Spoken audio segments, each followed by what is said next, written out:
శ్రీశ్రేణం ఛానల్‌కి చిన్నారులందరికీ, శ్రోతలందరికీ కూడాను మరొకసారి స్వాగతం. ఈరోజు మనం 93వ శ్లోకాన్ని చెప్పుకోబోతున్నాం. ఇది అమ్మవారిలో ఉన్న అరుణవర్ణాన్ని చూపిస్తోంది. ఆహ్, అది మనకి ఆ అరుణవర్ణం మనకి ఏమిటి చెప్తోంది అన్నది మనం ఇందులో విశేషంగా తెలుసుకోవాల్సిన విషయం అన్నమాట. ముందుగా సంస్కృత శ్లోకం, ప్రతిపదార్థ తాత్పర్యాలు, ఆ తర్వాత తెలుగులో పద్యం, తర్వాత విశ్లేషణ. ముందుగా శ్లోకం.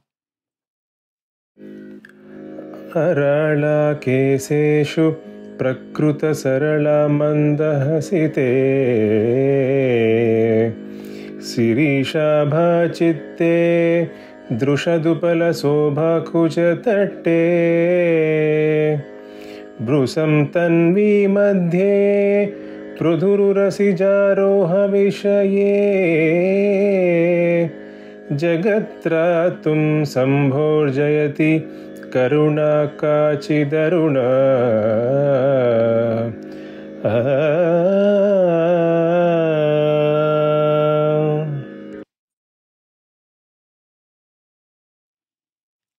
ఎంతో చక్కగా పాడి వినిపించారు మనకి రవి.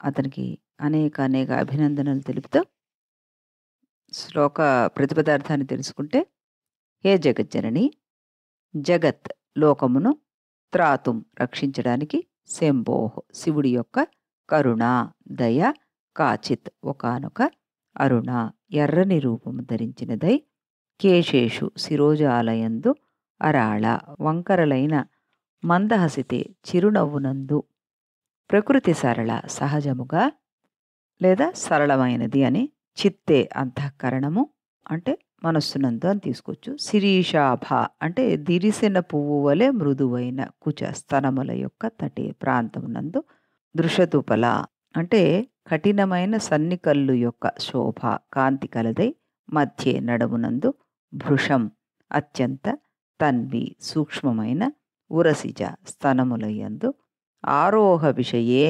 నితంబములయందు, పృథు పెద్దదిగా, జయతి ప్రకాశిస్తున్నది అంటూ దీనికి ప్రతిపదార్థంలో వచ్చిందనమాట.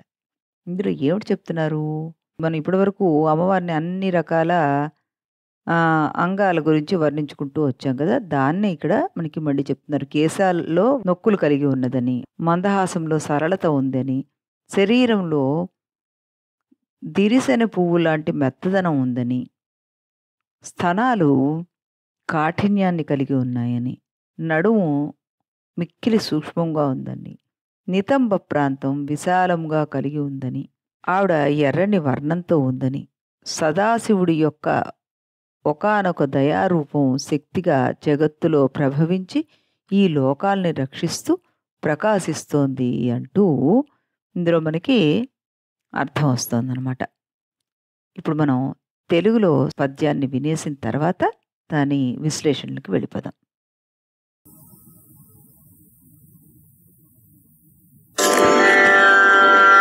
చిగురములందు వంకరై చిల్దగ వందున సౌకుమార్యమై సకరుణయై శిరీష సుమసామ్య పూచిత్తమూర్ణై దృశత్ సమాన కఠిన వక్షమై నడుము నల్గినదై బిరుదుల్ విశాలమై సకలము రాగమై తనరు శాంభవ రూపము బ్రోచు లోకముల్. అనురాధ ఎంతో చక్కగా పాడి మనకి వినిపించారు ఈ పద్యాన్ని కూడాను. ఇప్పుడు ఈ శ్లోక వివరణలో కనుక మనం వెళ్తే, అమ్మవారిని ఇక్కడ సంపూర్ణంగా వర్ణించారు ఆదిశంకరుల వారు. జగద్ రక్షకి ఆవిడ అంటూ ఇందులో చెప్తున్నారు ఆయన.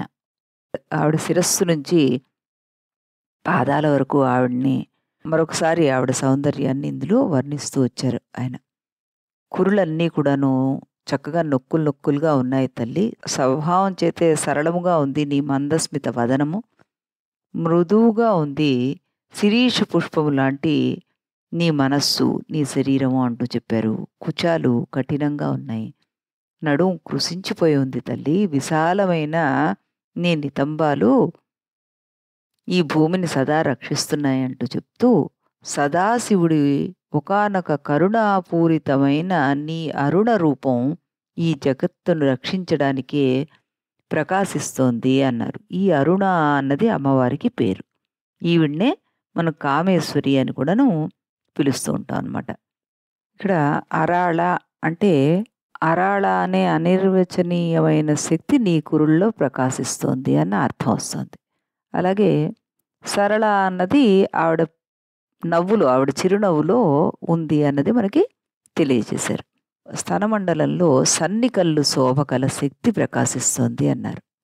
నితంబాల యందు స్థూల శక్తి ప్రకాశిస్తోందంటూ చెప్పుకొచ్చారు ఇక్కడ.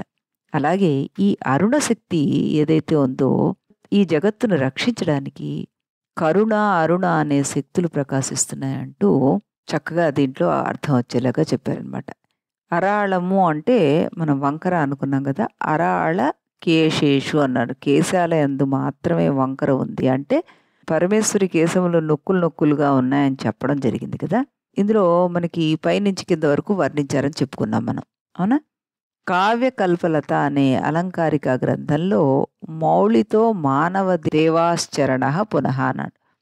అంటే మానవులైతే మనం శిరస్సు దగ్గర మొదలుపెట్టి పాదాల దాకా, అదే దేవతలైతే పాదాల నుండి పైకి వర్ణించాలి. ఇది శాస్త్రబద్ధం. అయితే మరి ఈ లలితా సహస్రనామంలో అమ్మవారిని 12వ నామంలో నిజారుణ ప్రభాపూర మజ్జద్ బ్రహ్మాండ మండల అరుణాశ్చాయలతో ప్రకాశిస్తోంది ఆవిడ అని, 13వ నామంలో చంపకాశోక పున్నాగ సౌగంధి కల సత్కచ అంటూ కేశాలని వర్ణిస్తూ, ఆ తర్వాత కిరీటము, ముఖము, చివరి పాదాల దాకా మరాళీ మందగమన మహాలావణ్య సేవదిహి అంటూ వర్ణించడం జరిగింది. అంటే పరమేశ్వరి అగ్నిగుండంలోంచి ఆవిర్భవించింది కాబట్టి దాంట్లోంచి మొదటగా బయటకు వచ్చినది తల. అందుచేతనే మరి ఈ అమ్మవారిని మాత్రం మనం తల దగ్గర నుంచి పాదాల వరకు వర్ణించడం జరుగుతుందన్నమాట. ఇక్కడ ఇంకో విషయం కూడా మనం గమనించాలి. పరమేశ్వరి కరుణామయి. కరుణకు కుటిలత్వము, కఠోరత్వము, హింసత్వము ఇలాంటివి ఏవీ ఉండవు. అందుచేత ఆ పరమేశ్వరికి అరాళత్వం జుట్టులో మాత్రమే ఉంది. అలాంటి కేశాలను వెనక్కి తోసేసింది ఆవిడ. ఆ కుటిలత్వం దేవి కేశాల శోభను వృద్ధిపరుస్తున్నాయి. మందత్వాన్ని చిరునవ్వునందు బిగించేసింది ఆవిడ. ఆమె హృదయం శిరీష పుష్పంలా మృదుగా ఉంది అంటూ చెప్పారు. జగత్తులోని జీవరాశి అంతా ఆమె సంతానమే. ఎప్పుడూ ఆవిడ సంతానాన్ని పోషిస్తూనే ఉంటుంది. అందుకే ఆవిడ పాళెండ్లకి కఠినత్వాన్ని ఆపాదించారు శంకరుల వారు. అంటే తన సంతానాన్ని పోషించాలి కాబట్టి అవి ఎప్పటికీ తరిగిపోరాదు, అవి కఠినంగానే ఉండాలి అన్నది అక్కడ చెప్పడం జరిగింది. అలాగే కృషించడం అనేది నడువుకి మాత్రమే ఉంది, ఆవిడ కరుణకి లేదు అన్నారు. అలాగే నితంబాలకు స్థిరత్వం ఉంది అంటున్నారు భగవత్పాదులు వారు ఇందులో మనకి. ఇంతేకాదు ఇప్పటి వరకు మనకి వర్ణించినవన్నీ కూడాను సౌందర్య లక్షణాలు అని అనుకుంటే ఇదంతా ఒక ఎత్తు. చక్కటి విగ్రహం నిండా కరుణ నిండి ఉండి అది జగద్రక్షణకు ఉపయోగపడడం ఒక ఎత్తు. జీవుల నమూనాలను ప్రళయ సమయంలో నందు కూడాను చెక్కు చెదరకుండా తన కడుపులో దాచుకుని రక్షిస్తున్న ఆ సదాశివుడి యొక్క అరుణవర్ణం అనే శక్తిని తీసుకుని కరుణాస్వరూపంగా అమ్మవారు కనబడడం అన్నది ఒక ఎత్తు. అంటే నిండుగా కరుణ నిండిన దివ్యమంగళ విగ్రహమే ఈ అమ్మవారు. అందుకే ఆవిడ అరుణాం కరుణాం తరంగితాక్షీం అంటూ చక్కగా మనం ధ్యానించుకోవచ్చు అనమాట. ఈ రకంగా ఈ అరుణ వర్ణంలో ఎంతటి కరుణ అంటే జీవులన్నిటినీ కూడాను రక్షించడమే కాదు, ప్రళయకాలంలో మళ్ళీ తన కడుపులో దాచుకున్నటువంటి ఆ సదాశివుడి యొక్క అరుణవర్ణాన్ని ఈవిడ కూడా అర్ధనారీశ్వరత్వంలో పొంది మన పట్ల ఆ కరుణను చూపిస్తున్నారు అంటూ చక్కటి అర్థాన్ని మనం ఇక్కడ గ్రహించాలన్నమాట. ఈ రకంగా జగత్పాదుల వారు అద్భుతమైన శ్లోకాన్ని మనకి అందించారు. ఇకపోతే దీనికి సంబంధించిన యంత్రాన్ని మనం చూస్తే గనక అది కూడాను అధోముఖ సమభుజ త్రికోణ త్రిశూలత్రయ సంహితం ఓం బీజయుక్తం హ్రీం బీజత్రయ సంహితం. మనం రోజు చెప్పుకున్నట్టుగానే ఈ యంత్రాన్ని కానీ ఈ బీజాక్షరాలని కానీ మనంతట మనం సాధన చేయకూడదు. ఇకపోతే ఈ శ్లోకాన్ని గనక చదువుకుంటే మనకి వాంఛార్థ ఫలసిద్ధి జరుగుతుంది, వాంఛాసిద్ధి జరుగుతుంది అంటున్నారు పెద్దలు. ఆ అమ్మవారి కరుణా దృష్టి మన మీద ఉంటే అన్ని వాంఛలు అన్ని కోరికలు ఆవిడే చూసుకుంటుంది, ఆవిడే తీరుస్తుంది. మళ్ళీ మనం రేపు ఇదే సమయానికి ఇదే ఛానల్లో 94వ శ్లోకంతో కలుద్దాం. అంతవరకు సెలవు.